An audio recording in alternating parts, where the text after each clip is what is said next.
আমার মতন কারা কারা এইভাবে বানান আমাকে অবশ্যই কিন্তু কমেন্টে জানাবেন।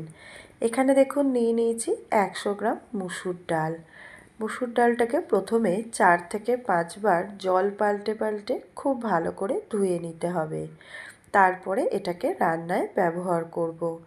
ডাল দেখুন আমার সুন্দর ধোয়া হয়ে গেছে, একদম পরিষ্কার হয়ে গেছে ডাল।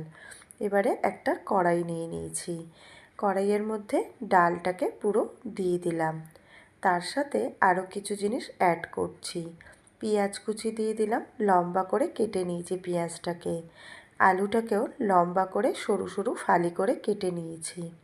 টমেটোটা ছোট টুকরো করে নিয়েছি আর কাঁচা লঙ্কা দিয়ে দিলাম। গুঁড়ো মশলায় হলুদের গুঁড়ো, লঙ্কার গুঁড়ো, পরিমাণ মতন লবণ আর 1 চামচ সর্ষের তেল ব্যবহার করলাম।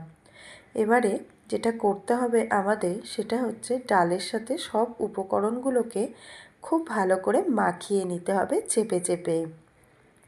টমেটোটা দেখুন খুব ভালো করে চেপে মাখিয়ে নিয়েছি। গ্যাসের ফ্লেমটাকে লোতে রেখে কড়াই বসিয়ে দিলাম। এবারে এটাকে ঢাকা দিয়ে 5 মিনিট কুক করে নেব। এখনই কিন্তু জলের ব্যবহার করিনি। 5 মিনিট বাদে দেখুন ঢাকা খুলে দেখাচ্ছি পেঁয়াজ আর টমেটো থেকে কতটা জল বেরিয়েছে। এবারে এটার মধ্যে 2 থেকে 3 চামচি আমি জল অ্যাড করলাম। খুব ভালো করে ডালের সাথে একটু নাড়াচাড়া করে নিলাম। রান্নাটা পুরোটাই কিন্তু লো ফ্লেমে করছি। ব্যাস, আবারও ঢাকা দিয়ে দিলাম 10 মিনিটের মতন। 10 মিনিট বাদে ঢাকা খুলে দেখাচ্ছি দেখুন ডালটা একদমই সিদ্ধ হয়ে গেছে, আলুটাও কিন্তু ভীষণ ভালোভাবে সিদ্ধ হয়ে গেছে। এবারে চলুন একটা তড়কা দিয়ে নিই।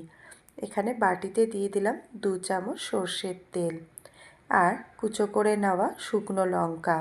শুকনো লঙ্কা তেলে ভাজলে কিন্তু ভীষণই ভালো একটা গন্ধ আসে, সেটাকেও ডালের মধ্যে অ্যাড করলাম। একটু ভালো করে ডালের সাথে নাড়াচাড়া করে নিলাম। ব্যাস, একদম তৈরি হয়ে গেছে আজকের মুসুর ডাল মাখা। কেমন হয়েছে আমাকে অবশ্যই জানাবেন। ধন্যবাদ। দেখা হবে পরের আবার নতুন কোনো রেসিপি নিয়ে।